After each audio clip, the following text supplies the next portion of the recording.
Hey everybody, it's Master Gallengeist here, bringing you my review for One Piece Season 15. And this is the Fishman Island arc. And here's what we got here. And I overall really enjoyed this season. I enjoyed this arc because it really delved into some interesting topics on Fishman Island, the whole kind of history and everything. That's kind of gone on between humans and fishermen, and what goes along with characters that are introduced of Shirahoshi and Forty Jones. Granted, we get Smoker kind of at the tail end. My main issues kind of pop up, even though I really liked and enjoyed this arc, is in the beginning and at the end. The main part I have with the end is that it's just 4 episodes leading into a movie thing, which, incidentally enough, has some interesting kind of aspects of like Luffy getting giant size because of this other character's ability, but it was really kind of boring and kind of not as well handled fighting wise of what we have seen the Straw Hats go through on Fishman Island and what's gone on after the 2-year time skip. So we start off, everybody comes back to Sabayoti. We see them pretty much drifting in and everything, who's like the first couple ones there.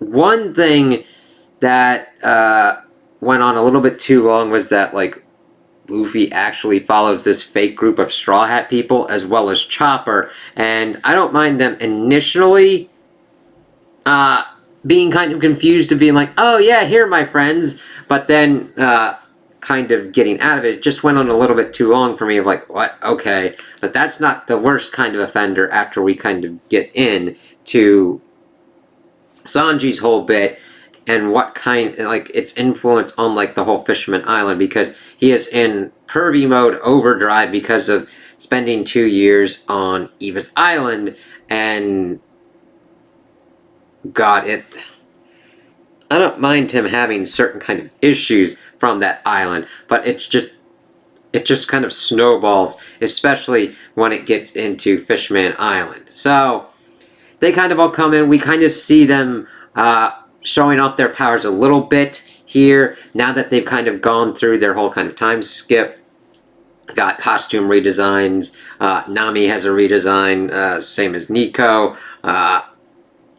Usopp being a little bit more buff, which is kind of an interesting one, him utilizing different kind of plants and all that. I do like that they gave him more of a kind of active role, and that even though you can still kind of consider Nami and Usopp kind of the weaker ones of the Straw Hat group, they can definitely hold their own more, especially as we see within the Fishman arc going on. Let's see. So Luffy's doing his shit. We see this fake Straw Hat crew, which is just like, oh god, you stupid bastards. Pretty much only bringing in people that have like 100 million or more bounties. This is how we also get introduced to Caribou, which is a weird kind of one, because he's just mainly in the back, like, he's kind of up there, because he's like a mud sludge kind of dude. And he's in there for at least a little bit in the beginning, pops up sometimes, that creates kind of problems for the Straw Hats on Fishman Island, and then pops up at the end with other kind of issues as well, as we get teases for other things going on. Now granted, not within the end portion of the movie stuff, but the actual end of Fishman Island. So, Zoro's pretty much dealing. He almost got like put onto a ship that was going down to Fishman Island, but he fucking cut it in half. Sanji's like, what the fuck's going on with you? We see them kind of get together and see that the Sunny's alright, that Bartholomew Kuma, for some reason, was guarding the Sunny for the 2 years as well, because we see that Duval got fucked up as well. And it's just like, oh shit.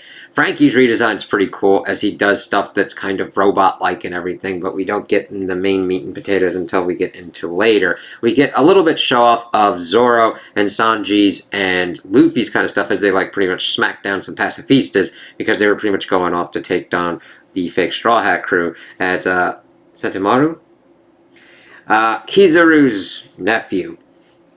is kind of going for him, but we see that Luffy's got more control of his haki. He thanks Riley for helping him out and everything, and it's really kind of cool as they're getting ready to kind of go off. So then we pretty much get into their journey of going on to Fishman Island. We get everybody together. It's really kind of cool, and it's awesome because we see some people helping out that we've seen, like the island, like Eva's Islanders helping, Peruna helping, all different kind of ones as they get to set off, and it's really kind of cool. Then we see them kind of going through and having to figure out how to keep their air in check in the bubble as they're utilizing the ship to kind of go down.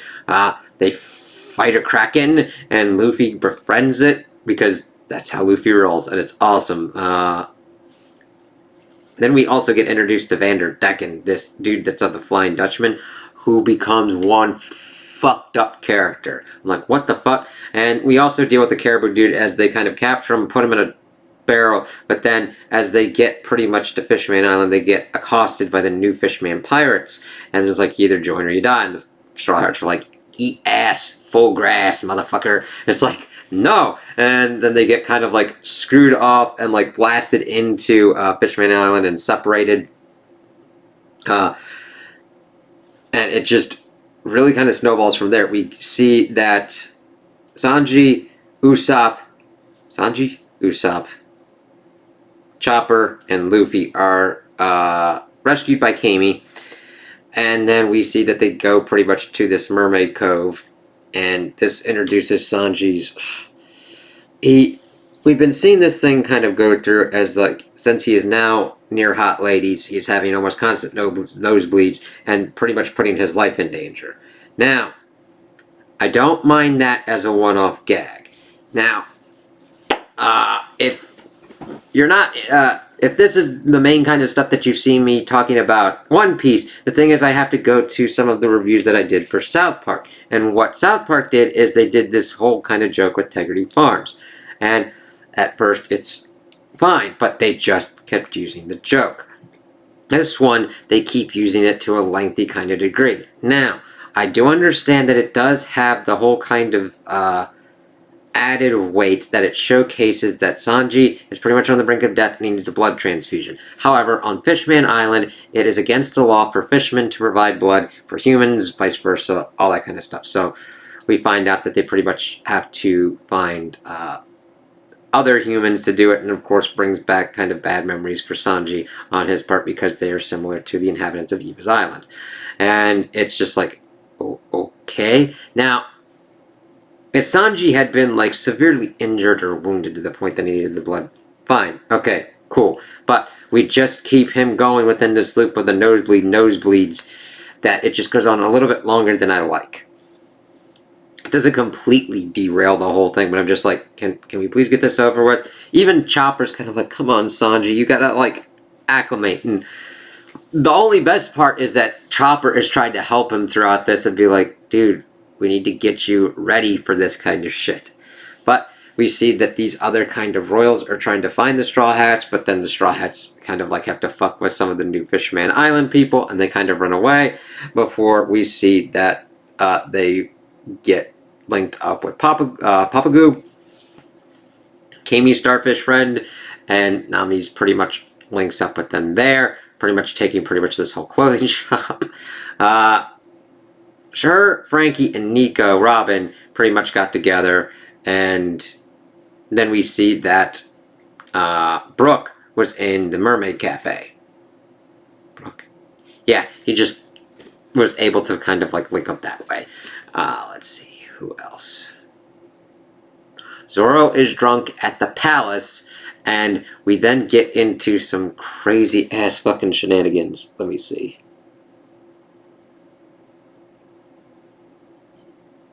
Sorry, I'm just kind of like getting it all together because a lot of stuff kind of starts happening and snowballing because we're like trying to get everybody linked up. We're like, why are they trying to get there? Oh, because these royal people had a message from Jinbei that they needed to relay to Luffy. And then we see that they're pretty much going and get pretty much taken to there by King Neptune. and take it up to the palace, linked up with Zoro and everything. But then they're like, hey, the Straw Hats, they've been kidnapping mermaids. And we find out that that's Caribou, and that just pretty much is, he's trying to kidnap them to sell them. It's like, fuck you, man. And, oh god, it's nutty. Let me see, I'm just trying to keep everything kind of in check. And that, of course, gets put onto the Straw Hats, and we see that the royal entourage, these three brothers, are trying to, like, get back to the palace, and the Straw Hats accidentally pretty much take out all the people. Well, not accidentally, they fight to preserve themselves, and accidentally take over the whole palace. It's like, oh shit. Luffy, of course, is, like, trying to find the banquet and everything that King Neptune is trying to provide for them, but then he runs into Shirahoshi, who is this kind of crybaby, and, the thing is, I kind of feel more for Shirahoshi, because I haven't been locked in a tower and had a dude tossing shit with the mark fruit trying to kill her ass because he saw her when he was 6 and wanted to marry her because of her ability to speak to sea kings. Fuck Vanderdecken. He is shit. Now, he is an interesting character because of how bad, it's like, fuck you, man. It's like, he's a bad person, but he introduces interesting kind of complexities, mainly also because then we get introduced to this whole kind of other concept, and he is important in the end game of what goes on with Fishman Island. So, she wants to go to the Sea Forest, and we find out it's to pretty much visit her mother's grave. And this is where I was kind of talking about how we get flashback sequences. So Luffy goes off with her. We see that Hatching pretty much gets screwed over by Horty Jones, who's the leader of the new Fishman pirates. He's taken this kind of like energy-enhancing drug, which keeps going throughout, and I'm glad we get the repercussions for him and his lieutenants, and they attempt to kill Hatchin, but they're able to help him, and we see that Frankie went off and met Tom's brother.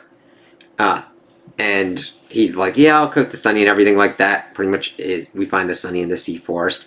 And we see that Robin, went off to Poneglyphs, and that kind of gets brought up later on at the end of the season. Pretty much introducing Joy Boy and this, the princess of the time, and introducing the concept of the whole kind of weapons. Pluton, Poseidon, Uranus are actually people with special powers. So it's like, ooh, cool lore. As she's like pretty much talking with Neptune about that after everything kind of works out.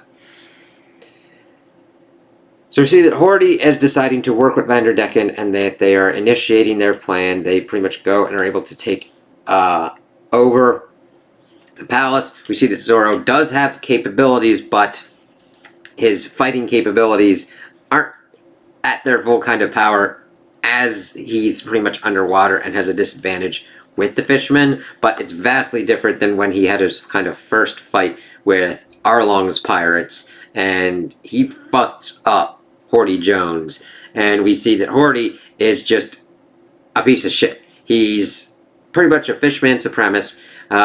We learn that that the humans did nothing. He was just pretty much raised on hate and everything, and is a fascist fucker and wants to take over all this shit. And it's funny because everybody's like, what's with all of his indiscriminate hate and everything? And it's just like, he just hates humans.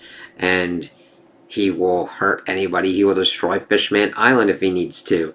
And it's like, that's the kind of shit that goes on. It's really presented very well. I do like kind of seeing that, as we see that one of Shirahoshi's brothers pretty much relays this information to Luffy as they're trying to figure out and kind of deal with this. Now, we do see that the Straw Hats kind of get captured, mainly Usopp, Zoro, and Brook. And this allows Brook to utilize his power of being able to have his soul kind of separate from his body and go and talk to Papa Goo to pretty much get help. And of course they get brought in. And the real kind of great bit was when Horty Jones was attempting to assassinate/execute Neptune in the Concord Plaza. Now granted, before this is going on, we pretty much get the whole lowdown of King Neptune's wife, Orihime, and that she was killed, and it was led to believe that it was by humans, because we see this whole kind of thing, which echoes what goes on in Japan with Christianity, where all the Fishman pirates are getting all the civilians to step on portraits or pictures of Orihime to pretty much prove their loyalty, which I'm like, that's kind of an interesting way. It's a nice little tidbit that they had in there. But we see them pretty much trying to take over control of the island. We also see that there's this emperor of the New World, Big Mom. She kind of factors in pretty much. I mean, pretty much towards the end. I know she becomes a big kind of one and has an arc that is devoted to her kind of stuff as well. I mean, I've got other kind of things going on with having the collections and all that, but it's kind of cool to see how the things are seeded and how everything builds upon each other. I mean, Arlong's whole thing built us up to this point, and now we're getting more understanding of what's going on because Orihime had to deal with this fucking celestial dragon and having to calm down that fucking situation, and is trying to get people to do these signatures, do these petitions, get them a seat at the table, get them up onto the surface because they deserve to be on the surface as well. And seeing her doggedly trying to do that is kind of cool. However, we also see the kind of failures that led to this because they just there was this Fishman district that Horty and his cohort and Arlong and Fisher Tiger came from. And then we also get the background of Fisher Tiger, him being a slave, and then breaking out and breaking people out of Murijois, and creating the Sun Pirates, where Arlong and Jinbei and Hachin and everything was going on. That was a nice little thing to learn and understand, where they rescued this girl who was a slave and brought her back to her home, and she didn't have the hate for the fishermen. She was deathly scared of everything, but then when she was with the crew, she learned. Arlong didn't give he still wanted to pretty much kill her.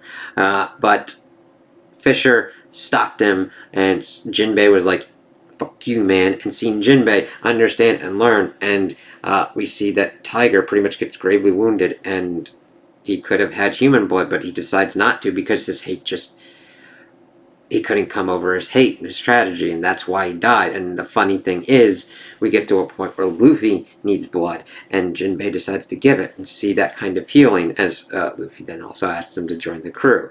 I know I'm jumping a little bit ahead for it, but it's an important kind of bit that I make sure that I want to bring up. So, Horty's doing all these kind of things. They're getting ready for the Concord Plaza. We see that Orihime was assassinated, and that her family, her siblings, her offspring were able to pretty much get all these signatures. Shirahoshi, of course, was marked by the mark fruit. Vanderdeck is just throwing shit at her. Luffy's pretty much protecting her. We get the whole kind of confusion of the Straw Hats kidnapping people thinking that he's kidnapped Shirahoshi, and it's like, alright, because she's like fucking huge. And we also get, yes, that's what I want to do. And Arlong's sister, Charlie, had a vision that Luffy would destroy the island. That also added to the effect of people being like, she said that he would destroy the island, but it's like, we learned that she doesn't have, like, destroying things can take various different forms. So we get this really kind of cool bit that I love, that is the true kind of showcase of where the Straw Hats training has gone. As they go into Concord Plaza. Yeah, sorry, I want to say it Concord instead of Concord. But then we see Luffy utilizing his armament power and everything, which we had seen on his way to Fishman Island, but cracking out Gear 2's like ain't nobody's business, wrecking shit. Zoro's sword abilities being awesome. Sanji being able to fucking walk on the air. We get new forms for Chopper, as he's got Kung Fu, which he's able to do similar kind of Bruce Lee kind of styles. Frankie's got 2 new vehicles that he's able to make into, they call it a robot. I consider it more of a mech. I'm not going to quibble too much on it because it's still pretty fucking awesome. Nami's weather skills are pretty cool too. I already said that. Nico Robin's ability to utilize her arms and everything to make even bigger ones. That's also another thing. Everybody else got kind of touched upon about their 2-year time training, except for her. She didn't really have much dug into, and I think we might get more of that later on, because from what I've seen so far, this show and this anime and this manga doesn't really just lead things to just wither on the vine. Most things are usually tied back in and done well enough, so I wonder when we're going to get more on how she got these kind of abilities and how she kind of honed herself and what her whole kind of interactions with Dragon were, and if what that'll affect with her relationship with Luffy and all that. Let's see. Frankie's abilities were great. Usopp's whole abilities with the plants and just being able to think better and actually like beat ass, and Brook with his like chilling stuff with his slashing and all that just worked really awesome. Everybody got a moment to shine, and it's fucking awesome. I love that we started off as like, hey, these fuckers have like 100,000, and Luffy knocks out 50,000 with his Conqueror's Haki. It's like, yes, thank you. That is a great and effective utilization of cannon fodder. We also get that Horty Jones has been utilizing human slaves as well with the pirates and all that, which becomes an important kind of bit as they kind of had to deal with that. Horty has also kind of transformed because he's taking too much of the energy drug, because first Zoro really fucking hit him and did a bad kind of injury on him. However, he doesn't really think that's like, oh, this doesn't heal him, this just papers over the injuries. He never thinks that far. He's like, I'm going to achieve my goal. As we see him get white hair and get like, it still tanks some hits from Luffy. And I love that, like, yes, they're in a shitty situation, but when we see them actually fucking fighting Horty's other lieutenants, it's not even close. I mean, there's some annoyances that goes on with the Straw Hats, but I like that they're at a level where they're like, we're dealing with this, and it's a nice kind of balance. It's not like their training was nothing and that they get their ass handed to them completely. I love that that whole Sabaody arc brought up, because Luffy's like, I'm going to protect them. I got strong enough to do that. So they're doing everything, and they're pretty much kicking wholesale ass, but then we see that Vanderdecken, he tried to profess his fucked warped love to Shirahoshi, and she just went, you're not my type. And he just couldn't handle it and decided to go down to the Fishman district to utilize Noah, this giant ship that nobody really knows why it was built, and pretty much have it tossed at Fishman Island. And Horty's like, what is that fucker doing? Oh well, I'm alright, I'll use this to my advantage and just destroy Fishman Island since everybody's being a fucking dick or something. You're an asshole. You're trying to utilize just hate that you've been taught, and you're like, fuck you. It's like, oh god, he's a really good character because he is dogmatic in just this hate that he's learned and doesn't see any way to get past it. And the great kind of thing is, even though we got resolutions in this arc, nothing is really easy on this. They're trying to reintegrate the Arlong pirate, the new Fishman pirates. Because King Neptune has seen that having that Fishman district and the orphans and everything has just led to vastly more problems, and instead is trying to integrate them into the army, which works and doesn't work because you have to watch out, because if you're taking people that have like fascist kind of views and putting them in like armed positions, you just have another military coup that's kind of coming up later on down the line. But we get our nice kind of party as Luffy has pretty much gone through. He's pretty much taken down Horty. He's utilizing all of his power, but he's bleeding badly.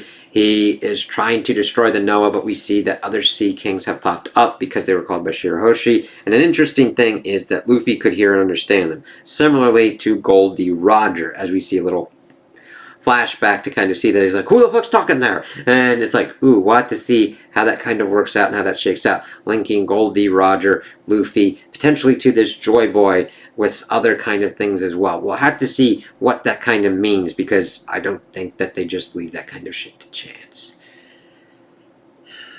Okay, boop, boop, boop.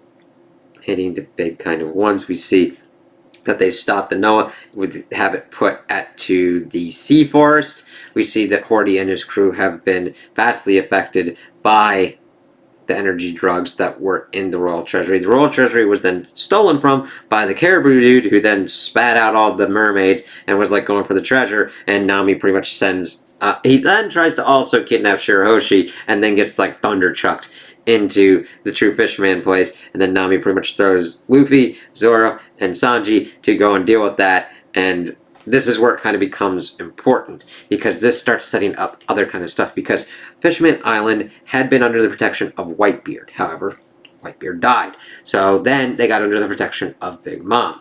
That is linked up with Jinbei and his son pirates, because after the battle, Luffy needed a blood transfusion. Jinbei gave it, but he declined Luffy's offer to join the Straw Hats because he has to deal with some stuff first. Mainly dealing with, I believe, the Sun Pirates and their whole kind of thing with Big Mom.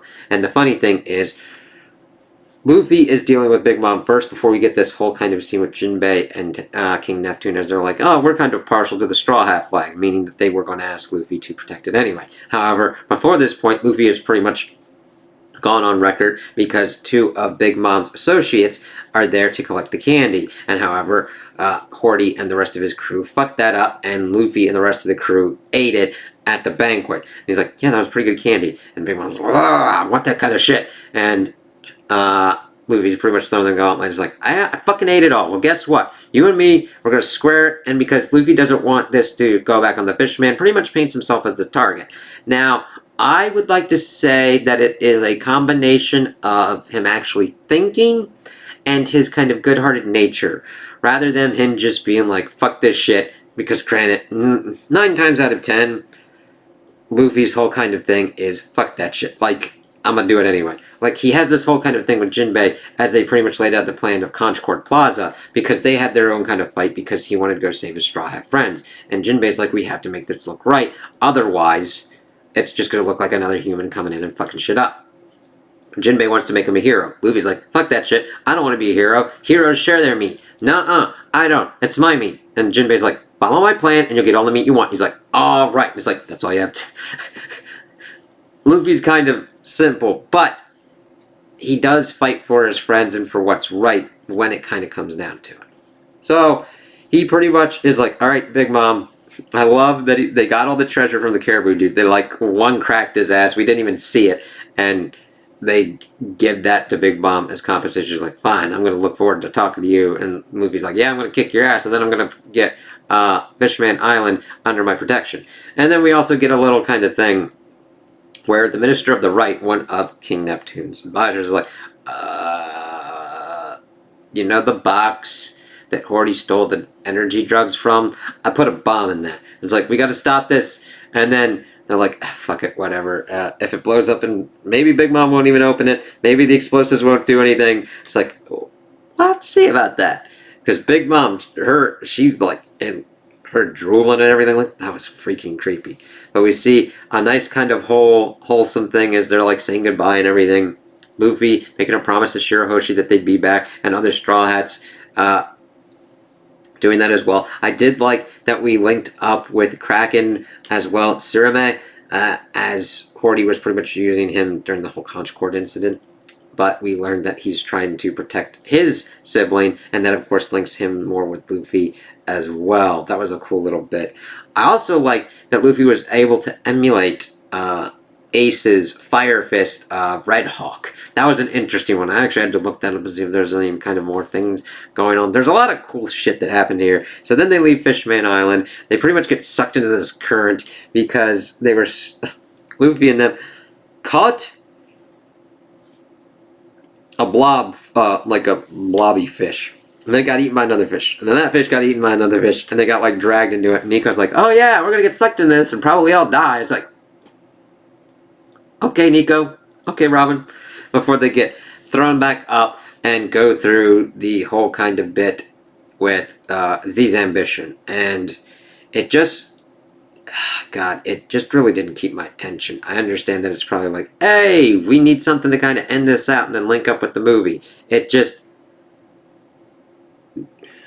didn't have the same kind of balancing that we had with the Fishman arc. I.e., the power sets and the ability to present a danger to the Straw Hats that was credible without being important enough to completely and utterly derail them from the next kind of arc going on, if that makes sense. It was just like, oh, this dude was a long-armed dude.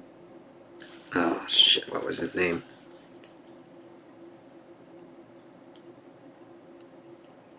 It was just really boring to me. I was like, no. Zhao? No. Shu?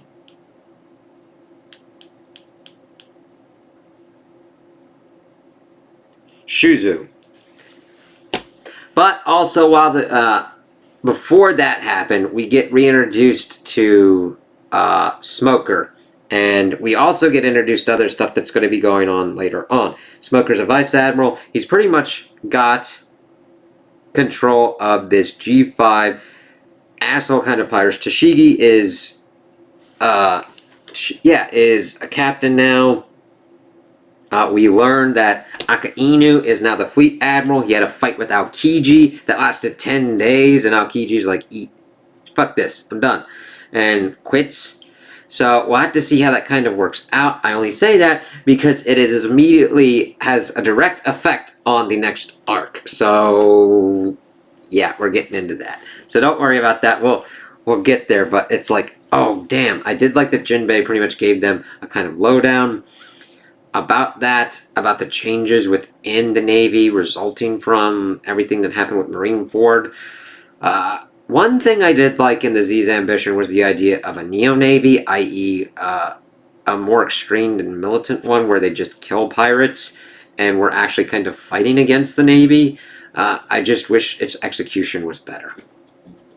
But I am looking forward to the next arc that's about like 50 episodes, Punk Hazard, and we'll see how that kind of works out. I liked this one because I liked the understanding of the politics of Fishman and how they interact with pirates and how they kind of got screwed over when the Great Pirate Era got up because the pirates just came wrecking through and being assholes until we got pirates pretty much claiming territory, i.e. Whitebeard being like, fuck you assholes. And we also saw that because of these kind of characters, Whitebeard inspiring other people, Luffy inspiring others. Jinbei was like, this one kid wanted a straw hat, and Jinbei's like, yeah, I'll get you some straw hats from the surface, no problem.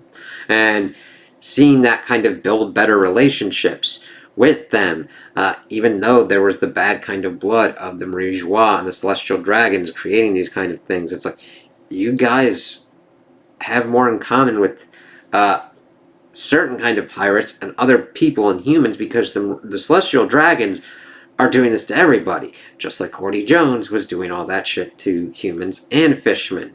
And I like how all of this was presented and how it was balanced with the actions and showing us the characters and the developments of the Straw Hats from their 2-year time skip. That's a hard thing to balance. So even though I have my issues with this, I think this is one of my favorite kind of arcs and an important kind of arc for showcasing what's kind of going on with the Straw Hats, their gelling of their crew back together after 2 years. Like, even though those 2 years happened, they just come back together like ain't nobody's business and do some kick-ass shit, and they're like, yeah, we got this. This one butts up with, like, Enislavi for me. Yeah, Enislavi was a big one. Marineford was also a good one. With how it kind of worked out, even though that was mainly just a giant action one. So we'll see kind of what goes on, what other kind of power structures are at, how the warlords and the emperors are going on. There was a lot of things that happened here that felt pretty well handled, except for the kind of problems that I had of Luffy and Chopper in the beginning, falling for the straw hat, the fake straw hats for a little bit longer than I like. Sanji's whole bit, and then the 4 episodes leading into that kind of movie that, I don't know, I might check out certain kind of One Piece movies at certain points, but that's mainly down to maybe recommendations and if ones have certain kind of canon things going on. Because I'm pretty much... I like One Piece, and the thing is I got this one kind of game, and I want to make sure that when I play it, I don't get, like, spoiled or whatnot. So that's kind of why I'm going through it the kind of clip that I am. But it has been enjoyable. And I'm not trying to, like, get through as fast as possible and lose any kind of nuance or whatnot. That's kind of also why I do these reviews, because sometimes people can like bring up certain kind of things, and I also have to be careful because I don't want to do complete and utter bleed over. I know I've started Punk Hazard and there's stuff that I can talk about, but I would prefer to do certain kind of arcs by themselves. Maybe even when I talk about other kind of ones, I might have to split them up because of how big certain ones are, like fucking 119, 120 or whatnot. 100. There's a lot of ones that are like that. Like 60s, I'm like, okay, that's kind of chunky and hefty. 50s, I'm like, all right, cool. Like, I'm usually used to like a full season or core being like 12, 24. I'm like, okay, that kind of works a little bit better. And then I'm like, One Piece, I'm like, oh, what are you doing? I mean, granted, I still like it and still like what's kind of going on. It's just like, that's a lot of shit to get through for this. But we'll get through it because I like it and enjoy it, and I want to see what these characters do and where their journeys take them. I like that we got, also towards the end, Luffy thinking more about Shanks as he's like going through. I'm like, yeah, you're getting closer to there. It'll be interesting to see. I want to see that. I want to see him get back to Shanks, and Shanks be like, you know what? You do that hat proud. You keep that shit, man. And then what they kind of do. Because Luffy wants to be king of the pirates. How would he fight Shanks if it came down to that? There's just a lot of things that is like, I can't wait to see what kind of goes on. And what are Shanks's objectives? Because he has been shown to be a good guy for the most part. But what are his objectives as being an emperor of the New World? What is his objective with Luffy? And all of that. What is his goal? What are his goals and objectives throughout here? And how are they going to link up the Straw Hats? Same with Dragon and the Revolutionaries. Luffy's pretty much been declaring war on the government since, well, pretty much forever, since he was fighting his grandpa. But he put the big kind of flag down when he did Enies Lobby. And then, of course, breaking in and out of Impel Down, fighting at Marineford, saving Fishman Island. We'll see. There's a lot of stuff. Like, holy shit. I can't wait to see how everything comes together. So those are my opinions on the season. Tell me what you guys think in the comments below. If you liked it, if you didn't like it, if you agree with me, if you disagree with me. Also like and subscribe, and I hope you have a good day.